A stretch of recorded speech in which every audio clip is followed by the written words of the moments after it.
First, I'm going to address the changes to the cost of living adjustments.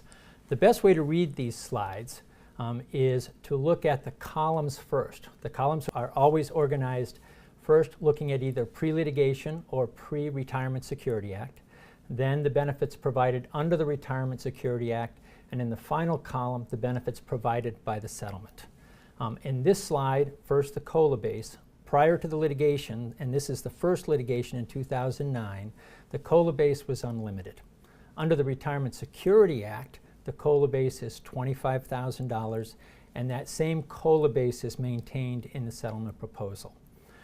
The amount of the COLA changes in the settlement proposal. So prior to the litigation, it was 3%.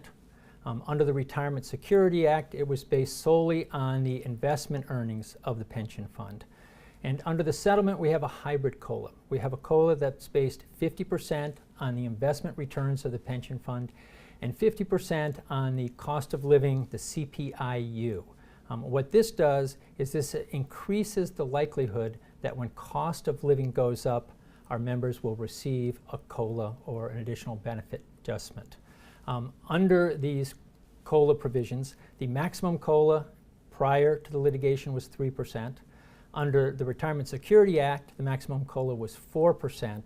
Under the new settlement proposal, the maximum COLA is 3.5%. Half of it is based on the maximum under the Retirement Security Act, so that's half of 4% is 2%, and the other half is based on the CPI-U, so 1.5%. The minimum COLA was 3% prior to the litigation. Under the Retirement Security Act, it was 0, and it remains at 0, meaning it will never create a reduction in anyone's pension. This next slide deals with the COLA timing. Prior to the Retirement Security Act, the COLA was paid every year. Under the Retirement Security Act, the COLA is paid when a plan's funded ratio is 80% or greater, and that same standard is maintained under the settlement proposal, 80% or greater. Under the Retirement Security Act, there was an interim COLA paid once every 5 years. Under the settlement, that changes, and the interim COLA is paid once every 4 years. Under the settlement agreement, there's also a one-time COLA payment that's payable as soon as possible after enactment of the proposed legislation. The amount of that COLA is 2% on the first $25,000 of someone's pension, and that amount is added to the pension base of our members. This next slide deals with proposed changes for state employees, teachers, and MERS general employees who have or had 20 or more years of service as of June 30, 2012. When I'm talking about those members with 20 or more years of service, I'm talking about total years of service. This includes their contributory service as well as purchase service, as long as that service was purchased or applied for purchase prior to June 30, 2012. For these individuals, the Retirement Security Act remains effective through June 30, 2014. So the first 2 years of the Retirement Security Act remain in place. Effective July 1, 2014, these members no longer participate in the defined contribution plan and participate only in the defined benefit plan.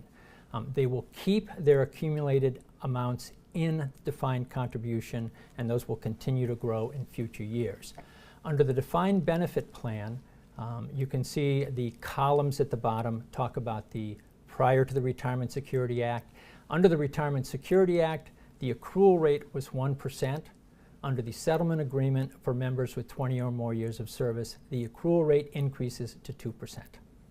On this slide, we address the increased cost for employees of the changes we described on the prior slide. Again, this applies only to employees with 20 or more years of service. Contribution rates will increase for these employees compared to the contribution rates they were making under the Retirement Security Act by 2.25%. What that means is that going forward after July 1, 2014, state employees and teachers will contribute 11%, and MERS general employees will contribute either 8.25% or 9.25% if they have a COLA. We also have changes for state employees, teachers, and MERS general who have less than 20 years of service as of June 30, 2012. For these employees, the hybrid DB-DC, or Defined Benefit Defined Contribution Plan, remains in place. The accrual rate under the defined benefit plan remains at 1%, and under the defined contribution plan, there are new contribution rates for the employer. For those employees who had 15 but less than 20 years of service as of June 30, 2012, they contributed 1% under the Retirement Security Act. The employer contribution increases to 1.5% under the settlement proposal.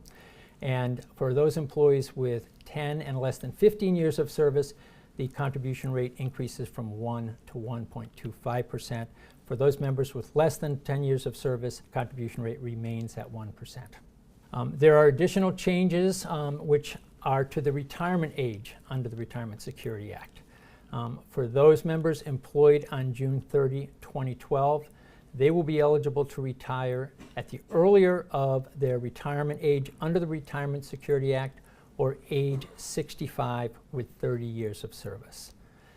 With respect to early retirement reduction rates, we have members who are eligible to retire once they have 20 years of service and are within 5 years of their retirement date. Under the Retirement Security Act, each year they retired before their actual retirement date, there was a 9% reduction in the benefit. Under the proposal, the reduction rates are 9% in the first year, 8%, 7%, 7%, and 7%.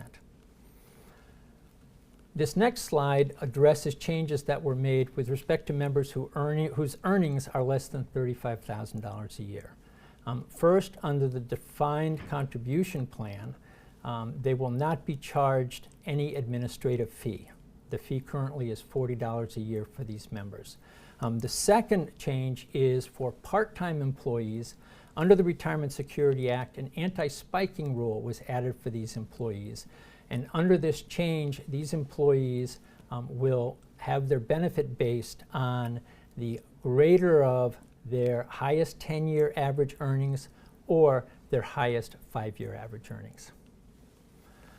For correctional officers, prior to the Retirement Security Act, in their years following 30 years of service, so for their years 31 through 35, they received accrual rates of 6%, 5%, 4%, 3%, and 2%. Under the Retirement Security Act, this changed to 2% for each year, and under the settlement proposal, that 2% is increased to a 3% accrual rate for those final 5 years. This slide addresses the changes for our public safety members in MERS. I'm going to draw your attention first to the second row here regarding retirement age. Prior to the Retirement Security Act, there was no age requirement for retirement purposes, and members could retire after either 20 or 25 years of service. Under the Retirement Security Act, members were required to wait until age 55 with 25 years of service. Under the proposed settlement, for those members who were employed on June 30, 2012, the eligible retirement age is age 50 with 25 years of service. In the first row, you can see the contribution rate, which stayed the same before the Retirement Security Act and during it, which is 7% or 8%. And under the settlement proposal, these members will be required to contribute an additional 2% employee contribution to receive the earlier retirement age. Under the final row, we have added an additional accrual for those members who wait until age 57 to begin receiving their retirement benefits, provided they have 30 years of service. These members will, under the resettlement proposal, receive an accrual rate of 2.25%, which is applicable to all of their years of service. This concludes the description of the benefit changes under the settlement proposal, and we believe that these benefit changes serve the important purposes of the Retirement Security Act, which is to preserve the security of our members' pensions, maintain a sustainable plan for the benefit of our state and our municipalities, and to avoid protracted and expensive litigation.